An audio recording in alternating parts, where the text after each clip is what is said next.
Good morning. How to make the first video blog of the day. So now we're visiting my favorite vantage point. Lovely view here. And look out across the Prambury River.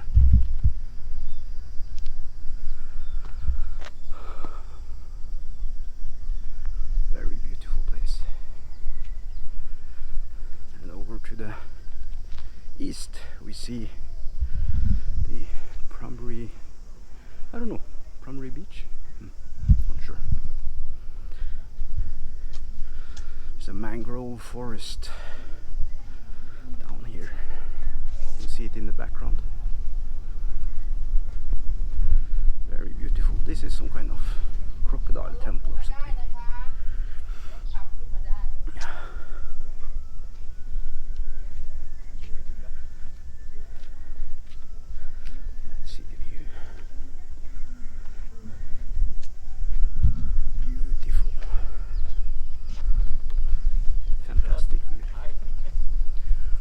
Down on the Prambury River.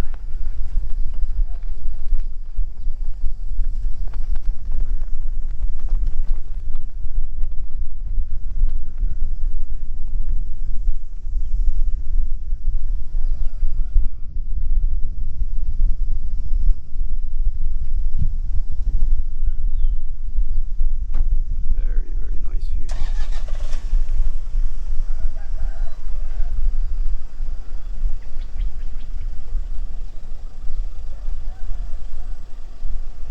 Super! Yeah, here's the crocodile statue.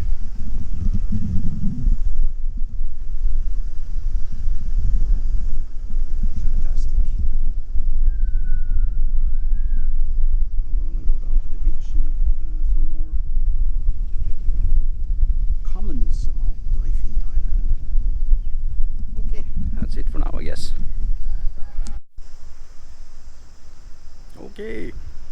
Back again. Okay, so now I've moved down to the, well, this is kind of the mouth of the Prambury River. It's just over the bushes, I guess, behind me here. You can see the small mountain I was with the shrine I was up on. Yeah, my bike. Yeah. Let's go have a look at the sea. I love these places here in Thailand. It's fantastic, really. The only thing is perhaps some of the dogs. I'm not sure if you can see it very well, but behind me there's probably 4, 5, 6 dogs lying around, being a little bit lazy. Yeah, oh man, this is so beautiful. See it? It's so beautiful. I think this is the charm, the Hua Hin charm area. There is just so many beautiful beaches, and they just go on and on and on, you know. So beautiful. Yeah, up here you can see some high-rise buildings. That's kind of the south part, I guess, of the Hua Hin developments. They are kind of secluded, but with a very nice view. Yeah, so here we are.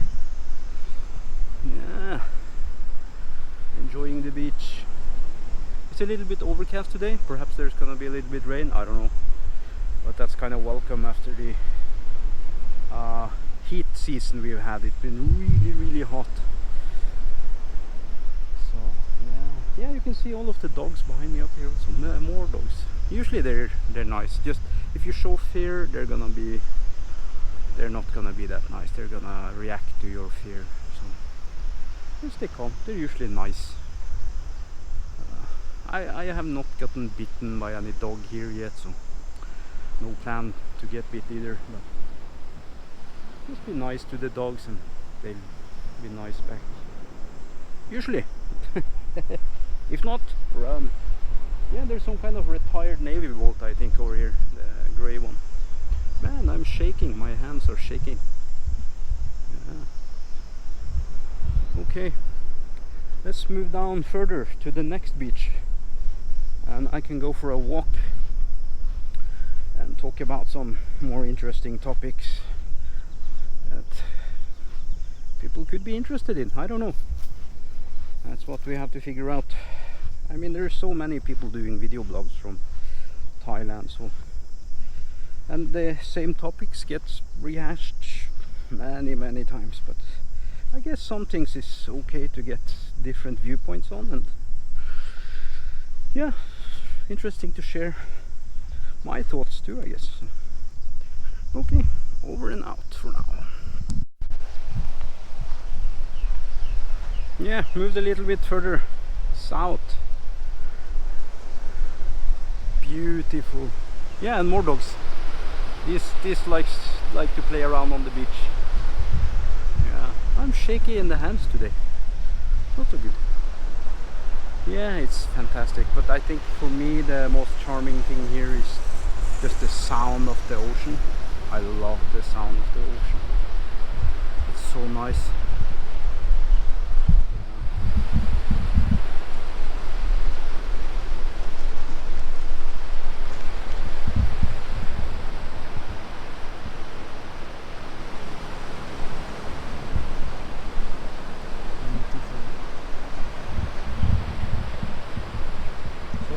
You guys understand why I love this place so much.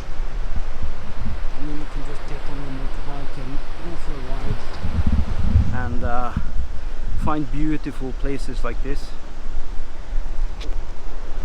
And yeah,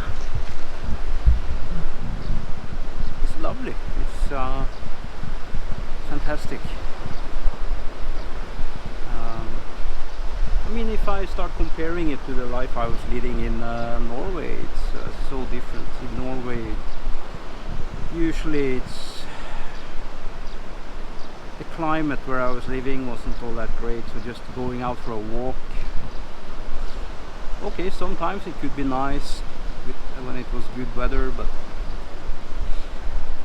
yeah, summers not very great. I mean, last year, May last year was fantastic. That was probably the best month, but that wasn't even supposed to be summer. It's usually not that hot, but it was really nice weather May last year in where June. The mornings in most of June, I think, we had like between 6 and 8 degrees Celsius in the morning, and it was horrible. It was just not good for me and my body.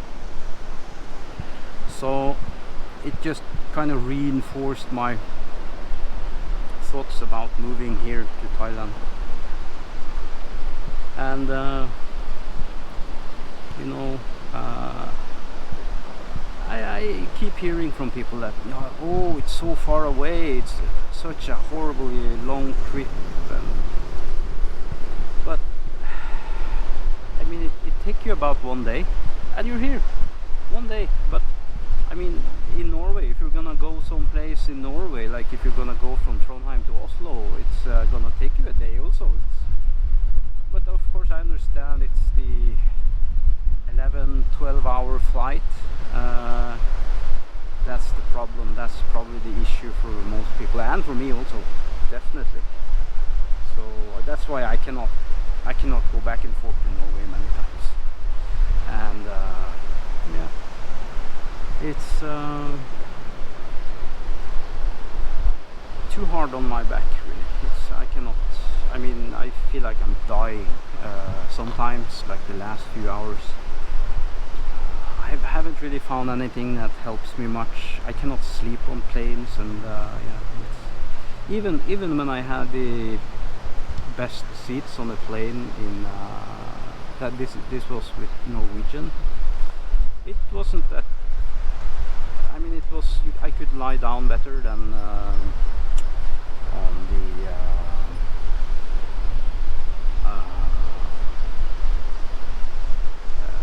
economy class seats. I mean, they're not that great, but still it wasn't.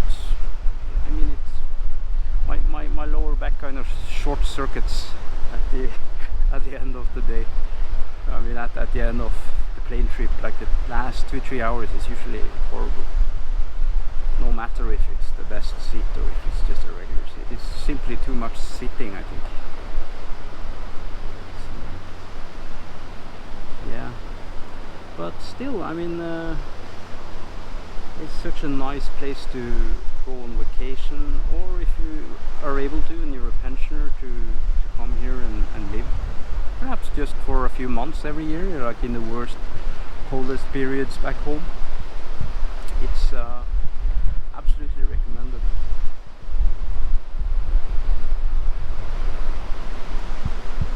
It's so nice to just sit here and listen to the waves. I love it.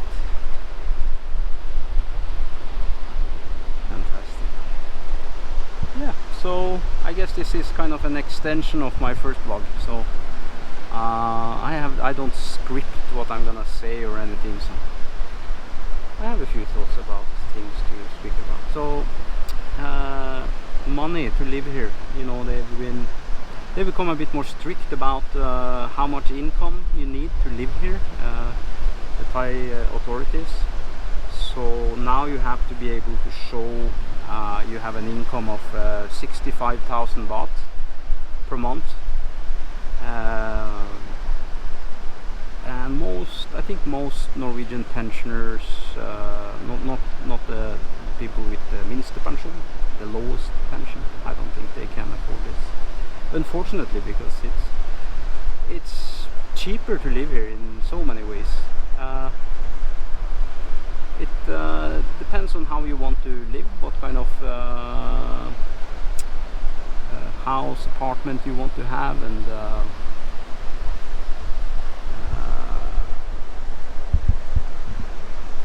stuff like that. It's you can rent a scooter here for 2,500 baht per month, like 500 Norwegian kroner per month. You don't really have to buy a bike just to get around, but you need to have your papers in order, your drive license. You need to have the international drive license with you. Like me, I bought my motorbike, I bought a car because I intend to stay here for a while, so I figure that's the best way. Kind of regret a little bit now the motorbike, but it's an experience that I've never had before, being able to ride a motorbike. Whew, it's hot. And so it's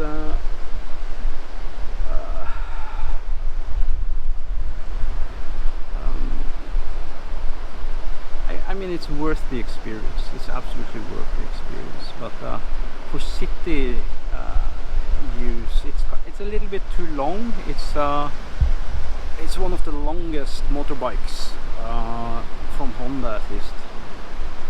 The only one I found that was longer was the Goldwing, by quite a bit. But I think it's about 2m26, 2m30 long.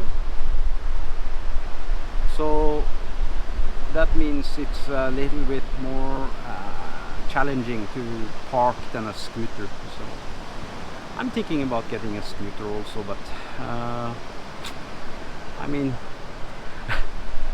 I can't buy too much stuff either. That's always been kind of my problem. I buy too much stuff. Yeah, I mean, living here, you can easily find a house for 6, 7, up to 10,000 baht. That's pretty good. It's a little bit Thai style, you know, with the kitchen and the toilet. So if you're gonna find some place to stay long term and cheap, you need to look at those two things, especially the kitchen and the toilets. If it's a flush toilet, it's pretty good usually, but many times you'll find the toilets are not flush. You have to manually throw the water in to move the stuff. So it's sometimes a bit different standard than what we're used to. And also with the kitchen can be very simple, because many the Thai, they cook outside, they don't cook inside the house, and it's understandable when you stand beside a Thai cooking some spicy food. Oh, it's like being put into a tear gas chamber. It's it can be really hard. Yeah, but even with a simple kitchen, you can just buy a cooking top and put on top. It's no problem. Usually the kitchens have stone tops, so they can take using that kind of heating equipment that is on top. Not a problem. And yeah, for food, I mean, this is covered in a million Thai vlogging before. I mean, it's the food. If you go out and eat Thai street food, very cheap. It's very cheap. You can also go to some of the local restaurants and have great food, Thai food, very cheap. One of my favorite places for my favorite dish, which is pad kaprao, which is basically white rice with fried, not fried I guess, but yeah, okay, fried fried pig. Usually there are two different ways. It's the pig, which is called moo, and the chicken, which is gai. And you get the rice with the fried chicken or pork, and holy basil is and some greens and chili usually. So it can be extremely spicy, so you need to let them know how you want it, so you don't get totally overpowered by the spice. It's I usually just get a little bit spicy, and yeah, it's great food. So the place I usually go to buy that is a place here called Mary Clan up in Suay 88, and a dish cost about I think it's about 80 baht. That's about 20-25 Norwegian kroner. Great food, and you can and usually with one egg. I usually have an extra egg, so I just ask for 2 eggs, and it's you can add stuff or take away stuff if you want. It's no problem. Yeah, so I mean, food can be very cheap. It's whatever you make of it yourself. If you want to go out to the restaurants and eat every day, then it's gonna add up a bit, but still it's you can have a great time, great food for a fraction of the money from back home. Yeah. Yeah, so it can be very cheap to live here. You don't need all that much money. Of course, in places like this in Hua Hin, it's gonna be more expensive than the non-tourist areas.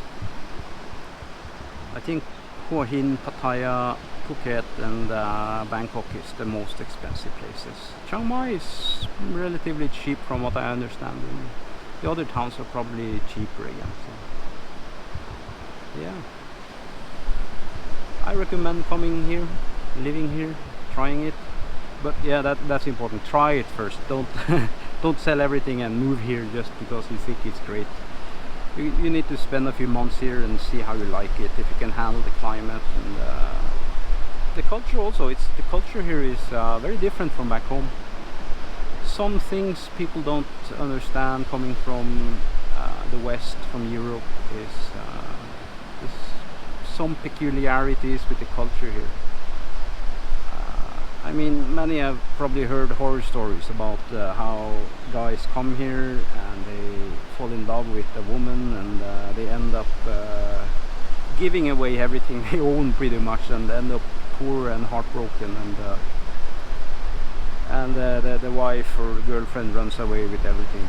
It's a very common story, and it's something people need to be aware of. I mean, they don't. This is important. They don't steal usually. They don't usually take your money.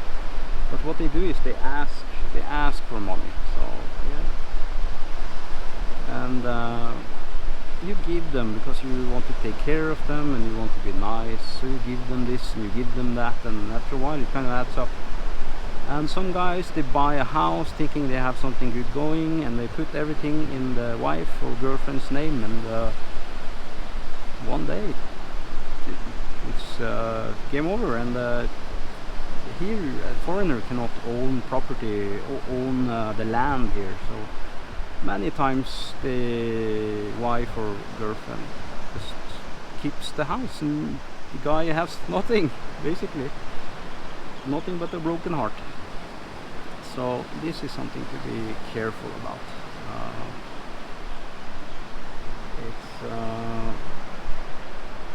The golden rule here is never invest more money than you can afford to lose, and that is a really good rule. Don't spend more money than you can afford to lose. Don't take up loans and stuff back home to finance stuff here in some other person's name. That is not good. That is not smart at all.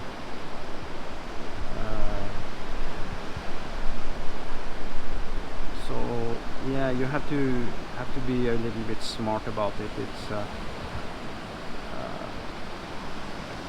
I mean, it's often covered topic in some other vlogs, but I think it's worth repeating it. It's be careful with your money, because here it's you can easily be tricked. I mean, I was tricked myself last year. I thought I had a great thing going, and it turned out it was she was just after the money. And a few days before I returned to Thailand, she just cut off all the contact. I saw she was reading what I was writing to her, but she just stopped replying. So that's kind of the Thai way to end the relationship. But you know, analyzing what happened and everything, it was very obvious in hindsight that it was a setup, and she was just looking to milk me for money. Because she started, you know, the first time I meet her in a restaurant, she was working for her auntie, and the first things she asked me was where I was from, how long I was gonna stay in Thailand, you know, stuff like that.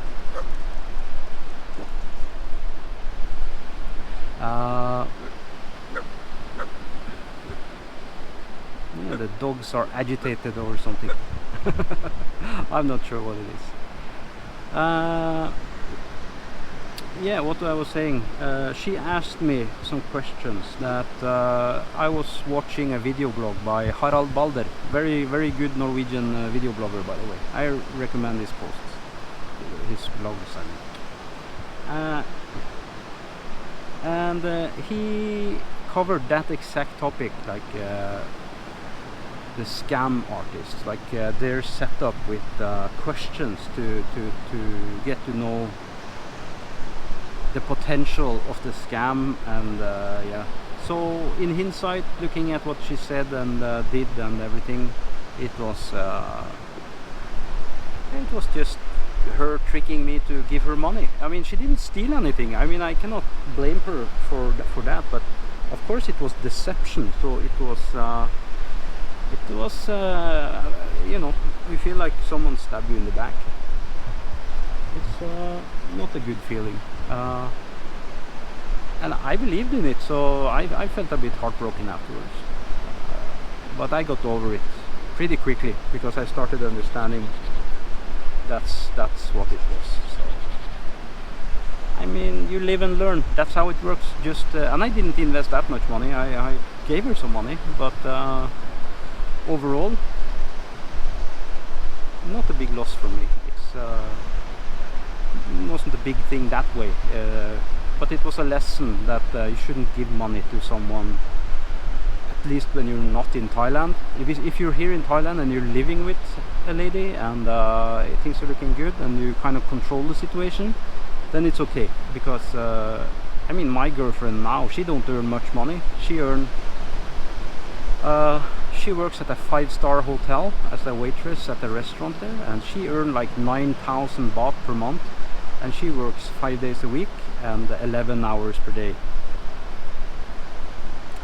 And she walks all day. She's so worn out. It's crazy. Our absolutely first date, we went to a sky bar over in Suay 94, and I mean, I was very eager to meet her and talk with her and find out more about her.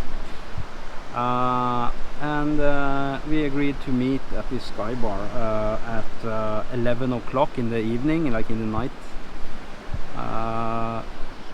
And yeah, she came and we start talking, having a couple of drinks, and then she just falls asleep. I mean, she was so worn out.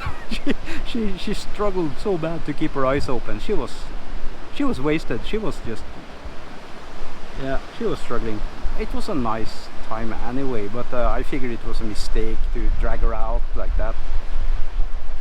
So yeah, but we're having a good time.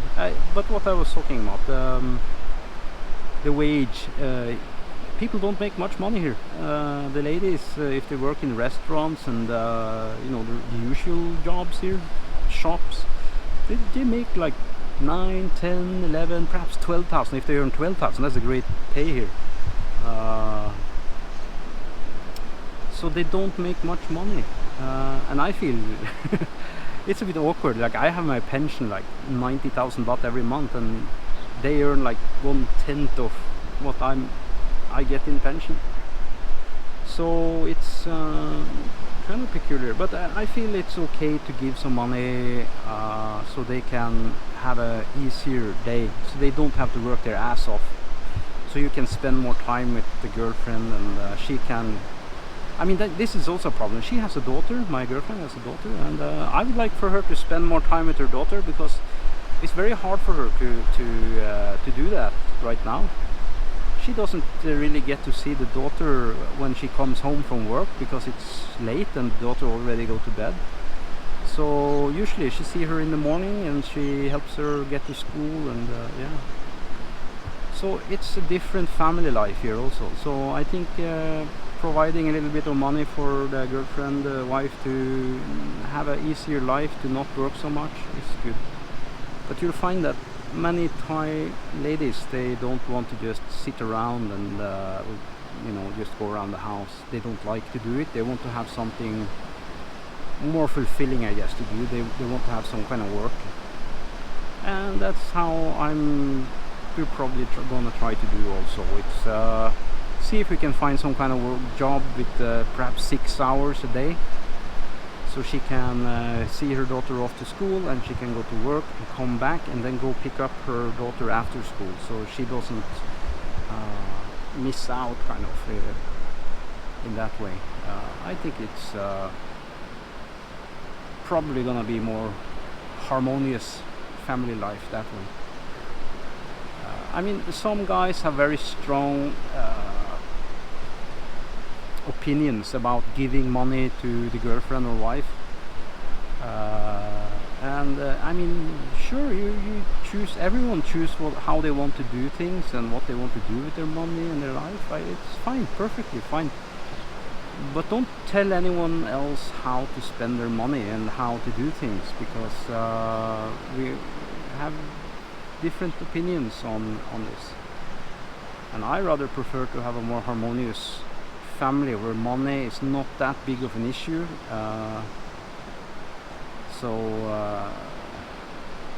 Yeah, and yeah, of course you have to be careful about this also. If the topic with your girlfriend, wife, is mostly about money, then there is a problem. I mean, it shouldn't be that way. It shouldn't, as long as you can cover the expenses and everything, then, and you should try to have a good life together. But if the topic is usually about investing in someone or giving someone in the family money or some stuff like that, then you might have picked the wrong lady. I think it's that's not how it's supposed to be. And money is a strong factor here in Thailand. Obviously, it's most people here are not rich.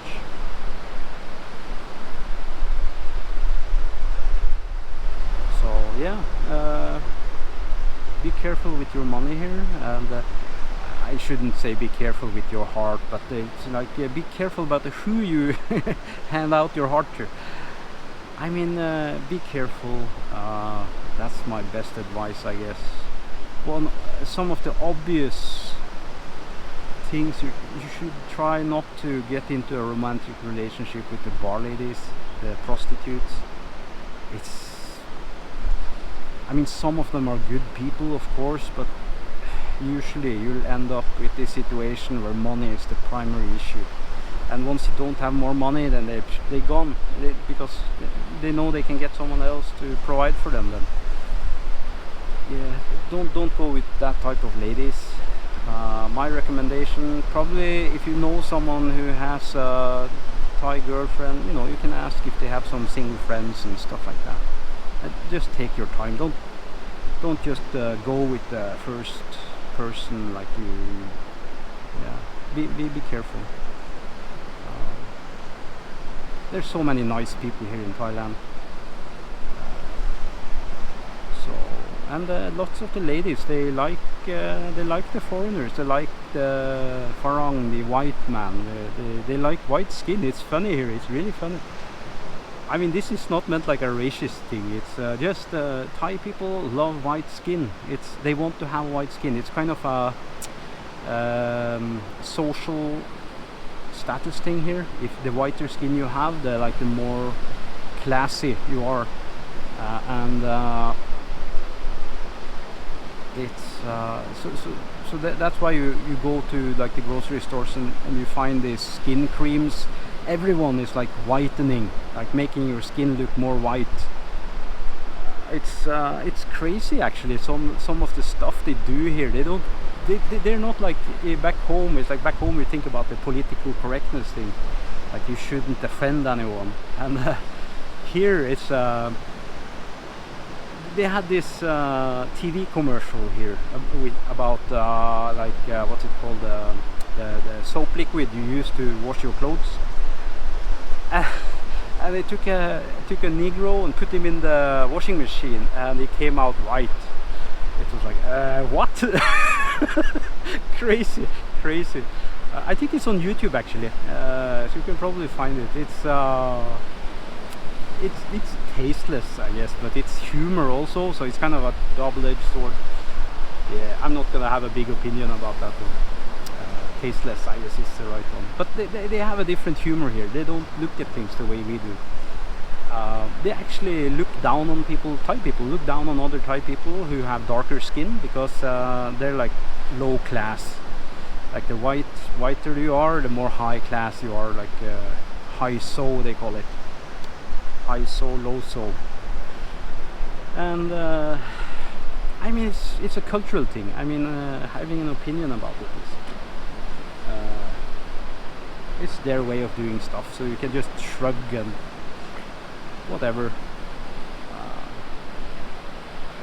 Yeah, it has its strange things here. Oh, I was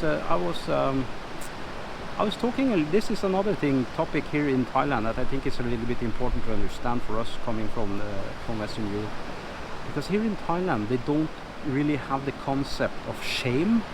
Like if you do something bad, you should feel shame. They don't really have that here. So they can trick you and fool you into doing stuff, and they just laugh about it. It's like, who cares? They don't care about that.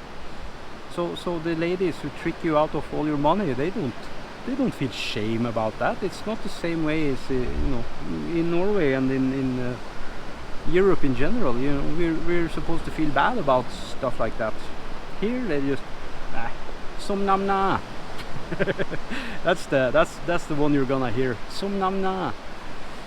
I mean, it's basically you deserve what you got. Basically, it's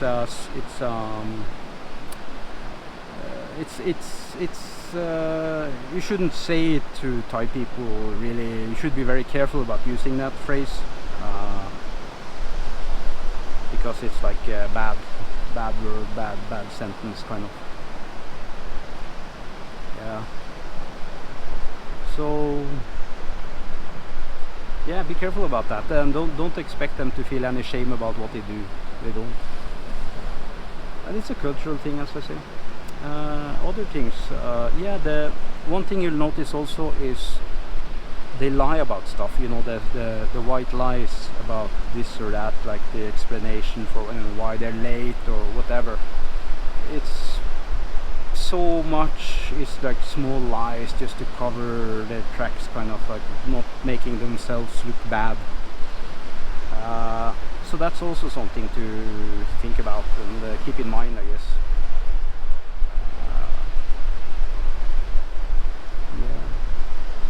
I think this is 30 minutes now, so I think this is gonna be a wrap up. So I think this is enough for my second video blog. So I'll try to find some better topics, perhaps delve into some more specific things, and yeah. And if someone has some particular topics they want me to talk about, I can try to do that. Okay, over and out from Pramburi, Thailand.